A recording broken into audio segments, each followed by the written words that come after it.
दोस्तों, मेरे चैनल को जरूर सब्सक्राइब करें। आपका बहुत बहुत धन्यवाद।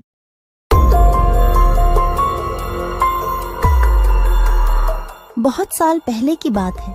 लक्ष्मीपुर के जंगल में एक पुरानी झील थी। वहां दिन में तो कोई घटना नहीं होती, पर थोड़ा सा भी अंधेरा छाते ही वह झील एक खूनी झील बन जाती। उस दौरान जो भी जानवर उस झील पर पानी पीने आ जाता, वह जिंदा वापस नहीं आता। कहाँ जाता, आज तक किसी को उसका पता नहीं चला था।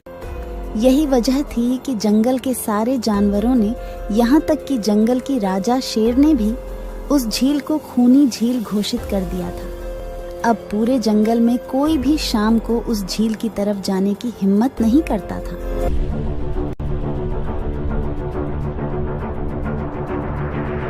एक दिन उस जंगल में एक बंदर आ जाता है। उसकी और खरगोश की मुलाकात होती है। अरे बंदर भाई, कौन हो तुम? पहले तो तुम्हें इस जंगल में कभी नहीं देखा। खरगोश भाई, आज तक मैं शहर में इंसानों के बीच चिड़ियाघर में था। किसी तरह आजाद होकर आया हूँ। क्या इस जंगल में मेरे रहने के लिए कोई जगह है? हाँ बंदर भाई, ये हम जैसे जानवरों का घर है, इंसानों का चिड़ियाघर नहीं। आओ, मैं तुम्हें पूरी जंगल की सैर करवाता हूँ, सारी जगह के बारे में बताता हूँ। जो जगह पसंद आए वहीं टिक जाना। और खरगोश बंदर को पूरा जंगल घुमाता है। हाथी, जिराफ जैसे कई जानवरों के रहने की जगह ही नहीं, वहाँ के राजा शेर की भी गुफा दिखाता है, पर उस खूनी झील के बारे में ना बताता है और ना उसे वह दिखाने ले जाता है। बंदर वहीं बरगद के एक बड़े से पेड़ को अपने रहने के लिए पसंद कर लेता है। वहां रहते हुए अभी उसे 2 दिन ही गुजरते हैं कि तीसरे दिन शाम को घूमता हुआ वह उसी खूनी झील के पास पहुंच जाता है। अरे वाह, कितने सुंदर झील है। जी तो करता है ठंडे ठंडे पानी में कूद कर नहा लूं, लेकिन सर्दी होने का डर है। चलो, आज सिर्फ ठंडा ठंडा पानी से अपना प्यास ही बुझा लेते हैं।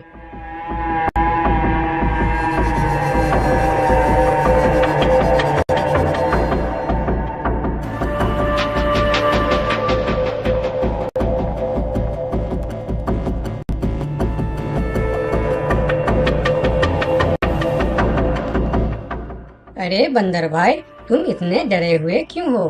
कहाँ से आ रहे हो? झील में पानी पीने गया था और जिंदा वापस आ गए। क्या मतलब? तुम्हें पता नहीं? वह इस जंगल की खूनी झील है। शाम होने पर कोई भी वहां जाता है तो जिंदा वापस नहीं आता। उसकी लाश का भी पता नहीं चलता कि वह कहाँ गायब हो जाती है। इसीलिए शाम होते ही कोई भी उस खूनी झील की तरफ नहीं जाता। ये हमारे राजा का आदेश भी है। कमाल है, मुझे तो पता ही नहीं। कैसे पता नहीं? तुम्हें वह खरगोश भाई ने बताया नहीं?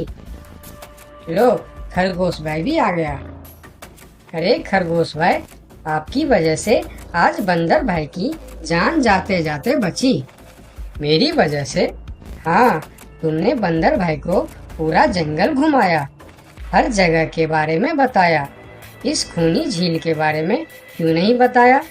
भूल गया भाई, मैंने तो सोचा ये तो पेड़ पे रहते हैं, इन्हें झील से क्या काम। अभी अभी इन्हें खूनी झील की खूनी ने पकड़ने की कोशिश की, ये तो बाल बाल बच गए, वरना खूनी झील की खूनी, क्या तुमने उसे देखा? क्यों, क्या तुम लोगों ने आज तक नहीं देखा? नहीं, हम में से कोई कभी भी शाम को उस तरफ जाते ही नहीं और दिन में कोई घटना नहीं होती। और यह बात वह जाकर शेर के दरबार में सभी को बताता है। उसकी बात सुनकर किसी को भी यकीन नहीं आता है। क्या बात कर रहे हो बंदर?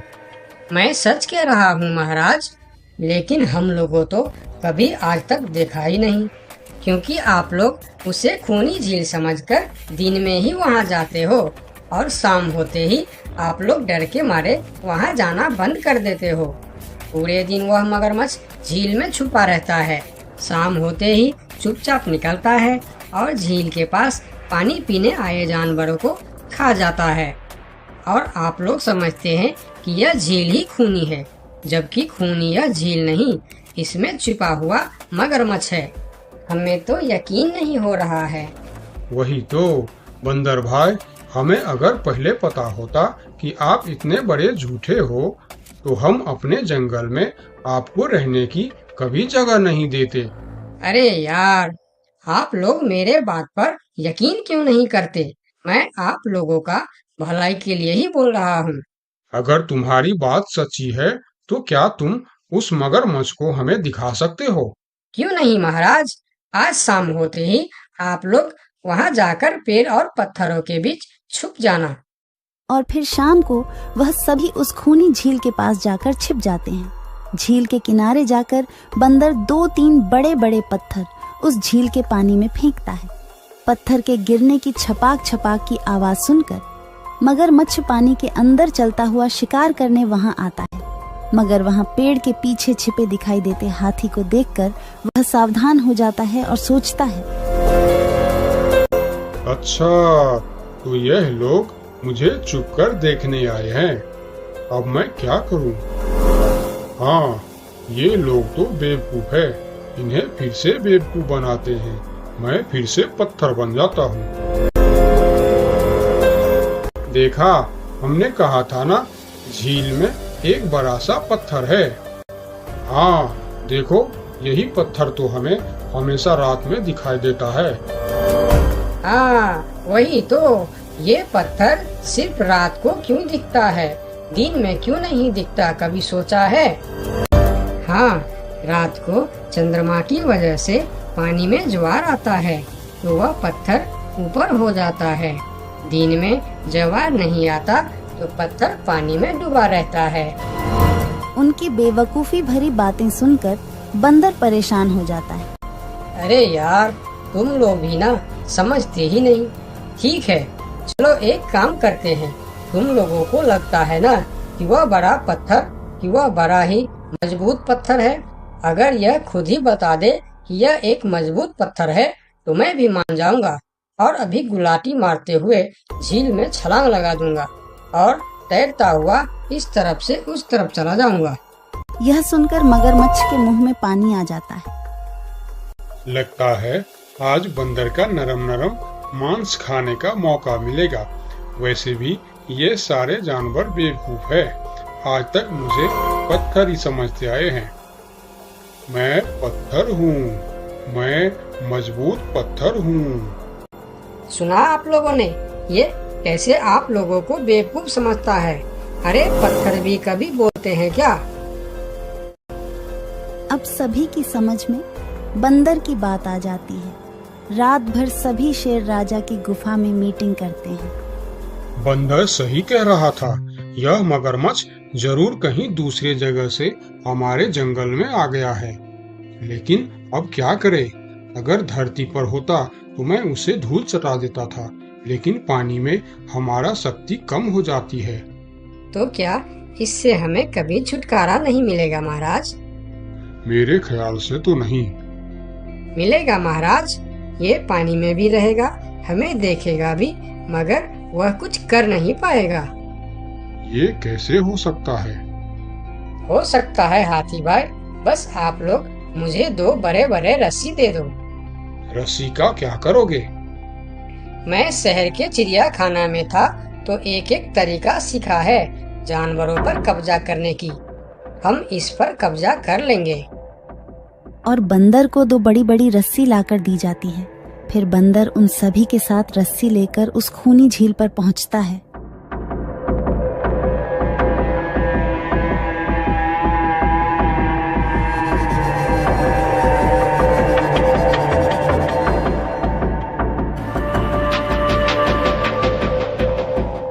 कल तक तो यह बंदर मुझे देखकर भागता था और आज पानी पीने आया है।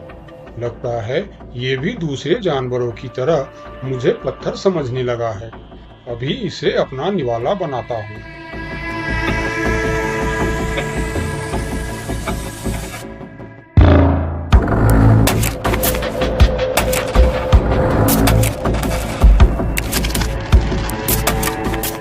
अरे, ये तो भाग भी नहीं पा रहा है। अब यह जितना ज्यादा फरफराएगा उतना यह फंदा कसता जाएगा और चुपचाप रहेगा तो फंदा ढीला रहेगा।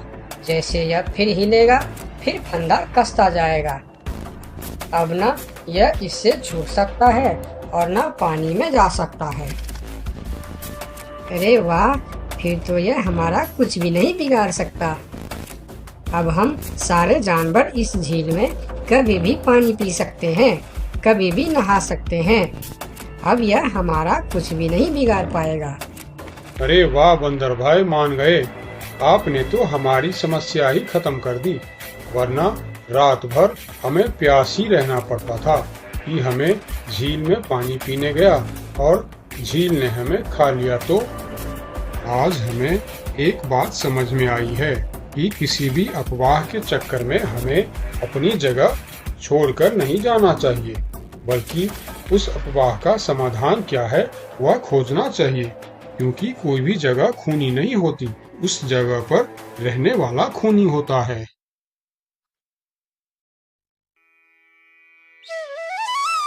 बहुत साल पहले की बात है। लक्ष्मी नगर में एक बहुत बड़ा जंगल हुआ करता था। उस जंगल में शेर खान नाम का एक शेर रहता था। वह जंगल का राजा था। उसके शासनकाल में जंगल के सभी जानवर सुखी और शांति से रहते थे। यदि जंगल में कोई भी जानवर गलत काम करता तो शेर खान उसे दंड देते थे। वह कमजोर जानवरों की रक्षा भी करते थे। एक दिन शेर खान अपने गुफा के सामने बैठे थे। तभी उसका दोस्त भालू उसके पास आया। फिर दोनों दोस्त मिलकर जंगल और जंगल के जानवरों के बारे में आलोचना करने लगे। मैं इस जंगल का सबसे शक्तिशाली जानवर हूँ। मेरे सामने जंगल का कोई भी जानवर टिक नहीं सकता। क्या कहते हो भालू भाई? ये तो तुमने बिल्कुल ठीक कहा, लेकिन हाथी के सामने तुम बिल्कुल चूहे जैसे दिखते हो। क्या ठीक कहा ना मैंने शेर खान? भालू की बात सुनकर शेर खान बहुत क्रोधित हो गए। भालू, तुम्हारी हिम्मत कैसे हुई मेरे बारे में इस तरह की बातें करने की? तुम्हें पता है तुम किसके सामने बात कर रहे हो? मैं इस जंगल का राजा हूँ। तुम मेरे दोस्त हो, इसीलिए तुम्हारे साथ मैं थोड़ा मजाक कर रहा था। तुम मेरे बात का बुरा मत मानना शेर खान। शेर खान नहीं, महाराज कहो महाराज। मैं इस जंगल का राजा हूँ, इसीलिए बाकी जानवरों की तरह तुम भी मुझे आज से महाराज कह के ही बुलाओगे। लेकिन शेर खान, हम दोनों दोस्त हैं, फिर भी तुम ऐसे क्यों बातें कर रहे हो? दोस्त है नहीं, दोस्त थे। आज से हमारी दोस्ती खत्म। आज के बाद मैं तुमसे कभी बात नहीं करूँगा। दोस्त कहकर मेरे सामने कभी मत आना। चले जाओ यहाँ से। अपने दोस्त का इस व्यवहार से भालू बहुत दुखी हुआ और वह वहां से चला गया। उसी जंगल में गोलू नाम का एक बंदर भी रहता था। वह दूसरों की चीज चुराकर भाग जाता था। एक दिन गोलू की चोरी करते समय शेर खान के एक सिपाही के द्वारा पकड़ा जाता है और उसे शेर खान के सामने विचार के लिए लाया जाता है। गोलू को देखकर शेर खान कहते हैं, गोलू, तुम्हारी चोरी की किस्से जंगल के दूर दूर तक मशहूर है। तुम जानवरों के घर में ही नहीं बल्कि मेरे दरबार में भी बहुत चीज चोरी की है। इसीलिए मैं तुम्हें पहाड़ से गिराकर मारने की सजा घोषित करता हूँ। आज से ठीक 2 महीना बाद तुम्हें पहाड़ से गिराकर मार दिया जाएगा। अपनी मौत की सजा सुनकर गोलू बहुत रोने लगा और बोला, महाराज, मैं अब कभी चोरी नहीं करूँगा। मुझे माफ कर दीजिए महाराज। मेरे घर में छोटे छोटे बच्चे हैं, मुझे छोड़ दीजिए महाराज। लेकिन शेर खान ने उसकी फरियाद नहीं सुना। तब एक सैनिक उसे ले जाकर जेल में बंद कर देता है। उधर गोलू का दोस्त भोलू को जब इस बात का पता चलता है तब वह गोलू से मिलने के लिए कैद खाने में पहुंच जाता है और उससे कहता है, देखा गोलू, तुम पकड़े गए ना। मैं तुम्हें कितनी बार कहा था कि चोरी करना छोड़ दो। अब क्या होगा बताओ, कैसे निकलोगे यहाँ से? ये सब छोड़ो भोलू भाई, जो होना था वो हो गया। मुझे तो बस अपने परिवार की चिंता हो रही है। काश मैं मरने से पहले उनके लिए कुछ कर पाता। मेरे छोटे छोटे बच्चे हैं, बीवी है, अब उन सब का क्या होगा? मेरे बिना वह भी जीवित नहीं रह सकते। गोलू की बातें सुनकर भोलू सोच में पड़ गया। फिर वह शेर खान के पास गया और बोला, महाराज, मैं गोलू का दोस्त भोलू हूँ। मैं आपसे कुछ कहने आया हूँ। तो तुम गोलू का दोस्त भोलू हो। ठीक है, बताओ क्या कहना चाहते हो तुम। महाराज, मैं चाहता हूँ कि आप गोलू को कुछ दिन के लिए उसके परिवार के पास जाने दें, ताकि वह मरने से पहले अपने परिवार के लिए कुछ इंतजाम कर सके। मरने वाले का आखिरी इच्छा पूरा कीजिए महाराज। आप एक बार उसके परिवार के बारे में भी सोचिए। गोलू ने जो किया उसमें उसकी परिवार की क्या गलती है? अगर आप उसे कुछ दिन के लिए अपने परिवार के पास रहने दोगे तो शायद उसका परिवार बच जाएगा। मैं इस बारे में तुम्हारी कोई मदद नहीं कर सकता। अगर अपने परिवार से मिलने के बहाने गोलू भाग गया तो मैं किसको सजा दूंगा? शेर खान की बात सुनकर भोलू थोड़ा सोच में पड़ गया। फिर बोला, तो ठीक है महाराज, आप गोलू को छोड़ दीजिए। जब तक गोलू वापस नहीं आ जाता मैं उसकी जगह कैद खाने में रहूंगा। और अगर वह कभी वापस नहीं आया तो क्या तुम उसके हिस्से की मौत की सजा भी लोगे? थोड़ा सोचकर बताओ। हाँ महाराज, मैं इसके लिए भी तैयार हूँ। भोलू की बात मानकर शेर खान ने गोलू को कैद से निकालकर भोलू को कैद खाने में डलवा दिया। तब बाहर निकलकर गोलू ने भोलू को बोला, दोस्त तुम चिंता मत करना, मैं समय से पहले ही वापस आ जाऊंगा। ऐसा कहकर गोलू वहां से चला गया और भोलू गोलू की जगह कैद खाने में रहने लगा। इस तरह बहुत दिन बीत गया, लेकिन गोलू वापस नहीं आया। तब एक दिन शेर खान भोलू के पास आया। देखा बंदर, मैंने कहा था ना गोलू वापस नहीं आएगा। अगर कल सुबह तक गोलू वापस नहीं आया तो शर्त के अनुसार कल शाम के समय तुम्हें पहाड़ से गिरा दिया जाएगा।